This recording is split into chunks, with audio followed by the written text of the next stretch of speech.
Bonjour, c'est Damien Delceni pour Code Source, le podcast d'actualité du Parisien. Cédric Jubilard a été mis en examen le 18 juin 2021 pour le meurtre de sa femme Delphine, disparue en décembre 2020. Placé en détention provisoire à la maison d'arrêt de Seyss, près de Toulouse, l'homme clame son innocence. Les enquêteurs ont contre lui un faisceau d'indices, mais pas une preuve irréfutable de sa culpabilité. 1 an après la mise en examen de Cédric Jubilard, Code Source fait le point aujourd'hui sur les derniers éléments de l'enquête avec Ronan Folgoas, journaliste au service police-justice du Parisien.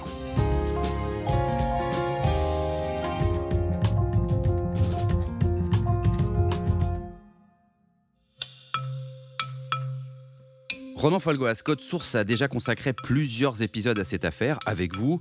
Vous nous avez déjà décrit ce couple en instance de divorce. Delphine Jubilard, une infirmière de nuit de 33 ans qui travaille jusqu'à sa disparition en décembre 2020 dans une clinique d'Albi dans le Tarn. Elle est amoureuse d'un homme que nous appelons Jean dans le Parisien pour préserver son anonymat. Elle veut quitter son mari et père de leurs 2 enfants, Cédric Jubilard. Lui est artisan plaquiste. Il est lui aussi âgé de 33 ans à ce moment-là. Ronan, dans le dernier épisode de Code Source consacré à cette affaire, publié au mois de mars, vous nous racontiez pourquoi, le jour de sa disparition, le 15 décembre 2020, la vie de Delphine Jubilard devait changer pour le mieux. Cette journée est tout sauf banale pour Delphine, puisqu'elle apprend que la femme de son amant est désormais au courant de la liaison qu'elle a et du projet de nouvelle vie, du projet d'emménager ensemble d'ici quelques mois. Et en plus, la femme de l'amant la contacte par texto. Et il y a un échange tout à fait courtois où les 2 femmes exposent la situation. La femme de l'amant lui dit « Tu vas prendre ma place, mais en attendant, je te demande de rester à ta place pour nous laisser passer tranquillement les fêtes de fin d'année. » Et Delphine répond à ce message. Et là, à partir de cet instant, elle comprend que plus rien désormais ne s'oppose à cette nouvelle vie. Et le soir même, le 15 décembre, pour fêter ce moment très particulier, Delphine et son amant Jean décident d'acheter une sélection de grands crus pour fêter l'événement. Cette affaire, Ronan, vous êtes l'un des journalistes qui la connaissait le mieux. Vous y avez consacré un livre. Vous vous êtes rendu sur place, évidemment, à Cagnac-les-Mines, dans le Tarn, plusieurs fois. Et à part la victime Delphine, bien sûr, vous avez rencontré tous les protagonistes de l'affaire, dont le suspect Cédric Jubilard, qui vous a même reçu dans sa maison au printemps 2021, avant son interpellation. Racontez-nous cette rencontre avec Cédric Jubilard. On discute, on s'assoit dans le canapé du salon. Je le trouve relativement détendu. Et puis, ce qui est troublant, c'est qu'il ne manifeste apparemment aucune tristesse, aucun chagrin. À un moment, j'essaie de lui demander « Mais quelle est votre hypothèse ? Qu'est-ce qui a pu bien se passer ?» Il répond que oui, il y a un homme à Cagnac-les-Mines ou à côté qui peut faire figure d'un suspect crédible. Mais quand je lui demande pourquoi, il me donne une raison qui est assez futile et la conversation s'arrête rapidement finalement sur ce sujet. Alors aujourd'hui, on va faire un point sur les derniers développements de l'enquête depuis l'épisode de Code Source du 22 mars. Le lendemain, le 23 mars, vous racontez dans Le Parisien qu'une voisine des Jubilard a confirmé au juge avoir entendu des cris le soir du 15 décembre 2020. Cette voisine a déjà été entendue par les gendarmes à 2 reprises dans les premières semaines qui suivent la disparition de Delphine. Mais elle a été réentendue par les juges d'instruction cette fois, au début du mois de janvier 2022, et elle a reprécisé son témoignage qui était contesté par les avocats de la défense de Cédric Jubilard qui disaient bon, certes, elle a entendu des cris d'une femme, mais à un horaire qui ne peut pas coller avec l'emploi du temps de Delphine qui, vers 22h55, échange encore des messages avec son amant. Et son témoignage est corroboré par celui de sa fille âgée de 11 ans. Cette jeune fille, cette fillette de 11 ans, confirme qu'elle aussi, elle a entendu des cris stridents. Et donc, ça donne du poids aussi au témoignage de sa maman. Le 27 mars, vous publiez un article sur l'expertise du téléphone de Cédric Jubilard. Expertise qui le contredit, semble-t-il. Le téléphone cesse d'émettre à partir de 22h08 et il se rallume à 3h52. Cédric Jubilard, interrogé sur ce point, explique que oui, son téléphone s'est éteint par manque de batterie. Il explique qu'il l'a rallumé et immédiatement il l'a mis en mode avion. Évidemment, il y a une expertise qui a été diligentée et l'expertise arrive à la conclusion que oui, le téléphone était éteint et non pas en mode avion, ce qui contredit donc la version de Cédric Jubilard. Les experts ont déterminé que la batterie du téléphone de Cédric ne pouvait pas être à 0% au moment où le téléphone s'éteint à 22h08. L'expertise contredit un point de la version de Cédric Jubilard. Le vendredi 1er avril 2022, plusieurs proches de Delphine Jubilard sont reçus à Toulouse par les 2 juges d'instruction en charge du dossier. Et pour leur avocat que vous rencontrez à la sortie du palais de justice, le mobile du meurtre de Delphine est désormais limpide. Il explique que Cédric Jubilard a pu passer à l'acte par jalousie, parce qu'il sentait que Delphine désormais allait le quitter et qu'il était désormais impossible de la reconquérir.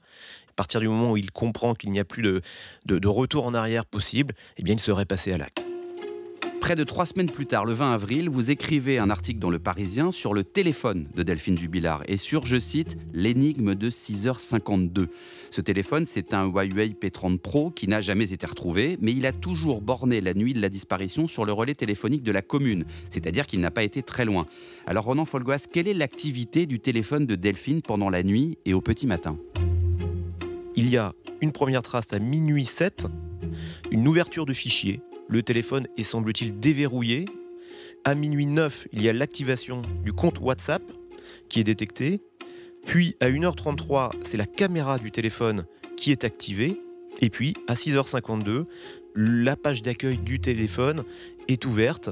Cette manipulation suppose qu'il y a eu déverrouillage, donc présence humaine, pour que ces fichiers soient ouverts. Et finalement, qu'est-ce qu'il prouve, ce nouvel élément ? Cet élément peut être un élément à décharge pour Cédric Jubilard, puisque à cet instant, à 6h52, il est en présence des gendarmes. 3 gendarmes sont à son domicile de Cagnac-les-Mines. On ne peut pas imaginer comme ça qu'il manipule le téléphone de son épouse sous les yeux des gendarmes. Or, quand on regarde dans le détail, les choses sont plus complexes, puisque sur cet intervalle entre 6h30 et 7h15, on sait que ces 3 gendarmes vont inspecter les véhicules du couple à l'extérieur de la maison. Or, Cédric n'est pas avec eux à ce moment précis. Et il est tout à fait possible qu'à 6h52, Cédric soit en réalité seul à l'intérieur de son domicile, et donc il a potentiellement tout loisir de manipuler le téléphone de sa femme. Mais ça, c'est une supposition que rien ne peut étayer. Moins d'une semaine plus tard, le 26 avril, le Parisien révèle le résultat d'une expertise des lunettes de Delphine Jubilard qui ont été retrouvées cassées dans la maison. L'une des branches a été retrouvée sous le canapé et l'autre branche et les verres de cette paire de lunettes ont été retrouvés sur la table de la cuisine quelques jours après la disparition par les enquêteurs.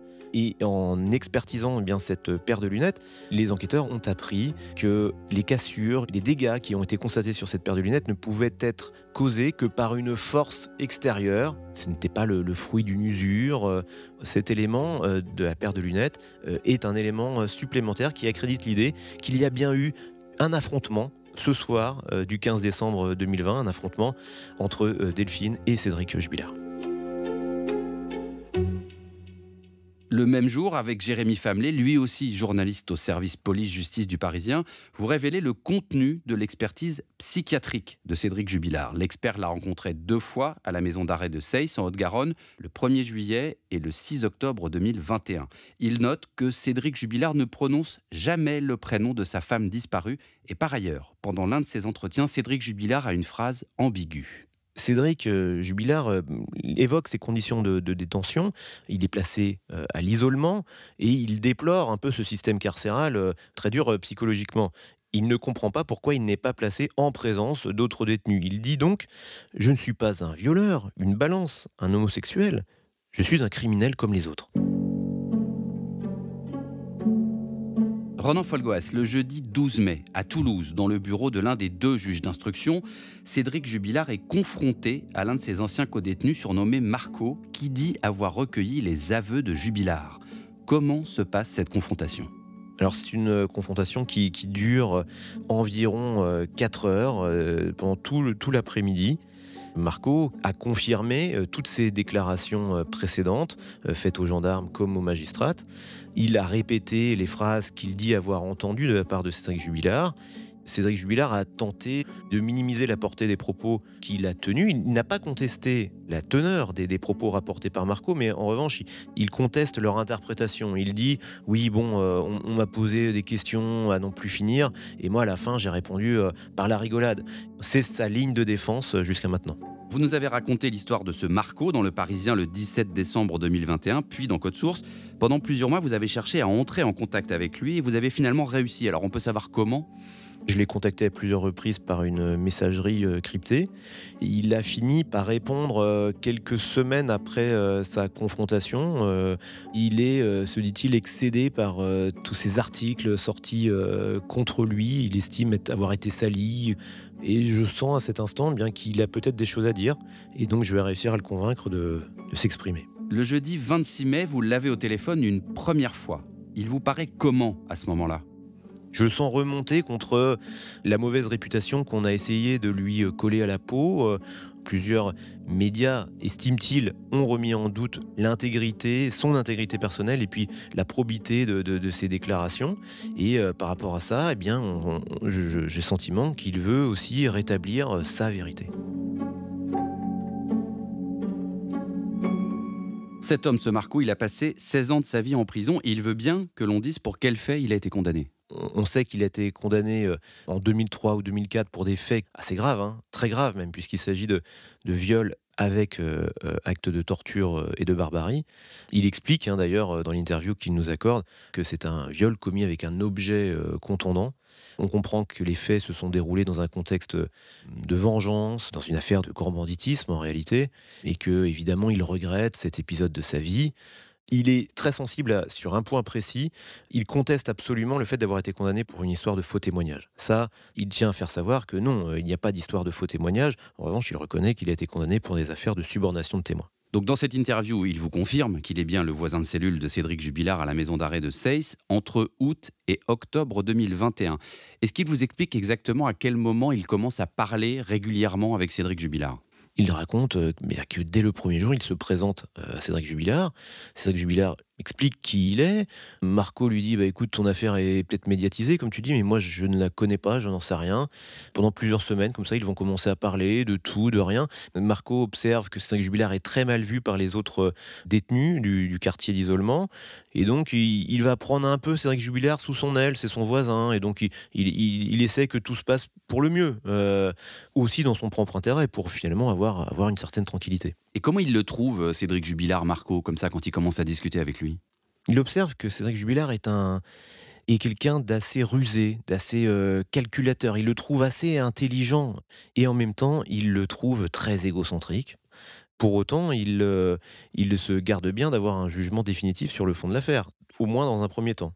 Marco et Cédric Jubilard, ils ne font pas qu'échanger des propos. Marco, il procure aussi du cannabis à Cédric. On sait que Cédric Jubilard est un gros fumeur de hashish. C'est vrai que Marco, alors sans rentrer dans tous les détails, il m'a simplement expliqué qu'il connaît beaucoup de monde dans le milieu carcéral, y compris à la prison de Seyss, et que par son relationnel, il peut disposer de cannabis.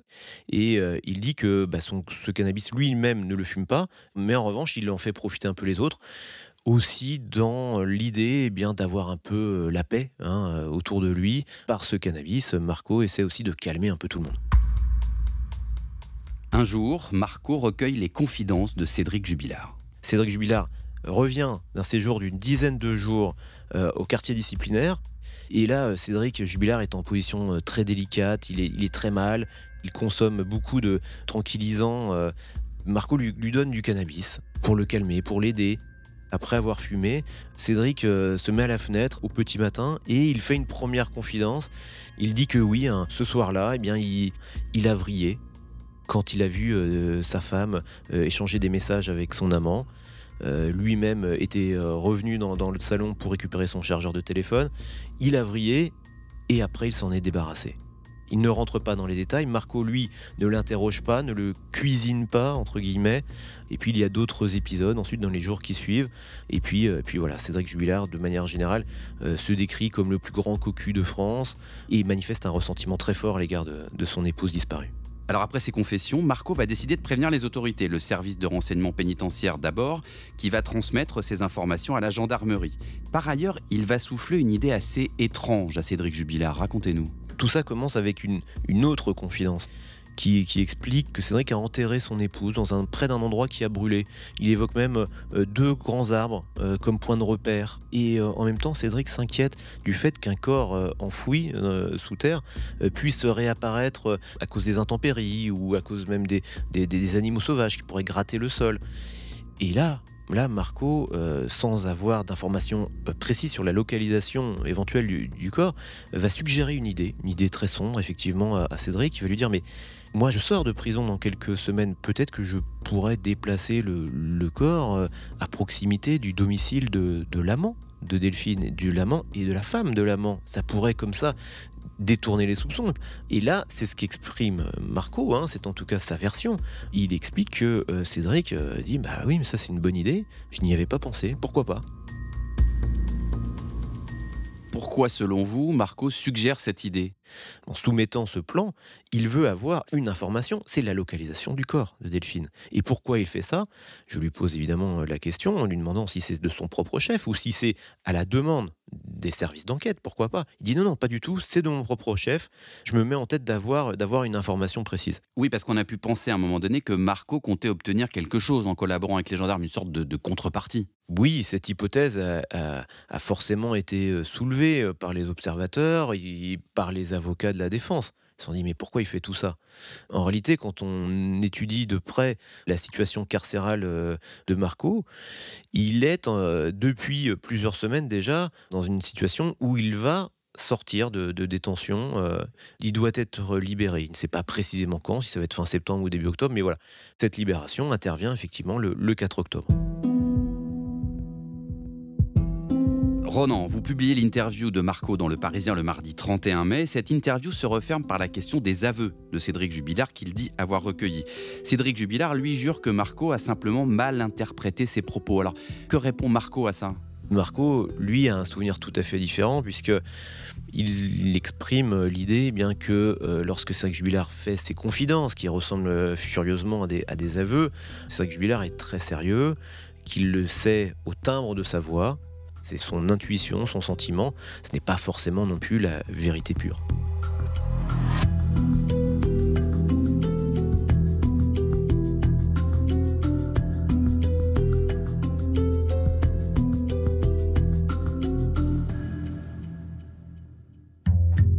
Merci Ronan Folgoas. Vos articles sur le sujet sont à retrouver sur leparisien.fr et je donne aussi le titre de votre livre publié par Studio Fact au mois de mars, Le mystère Jubilard, enquête au cœur d'une disparition. Cet épisode de Code Source a été produit par Sarah Amni et Clara Garnier-Amouroux. La réalisation est de Pierre Chaffanjon. Code Source, c'est le podcast d'actualité du Parisien. Nous publions un nouvel épisode chaque soir de la semaine.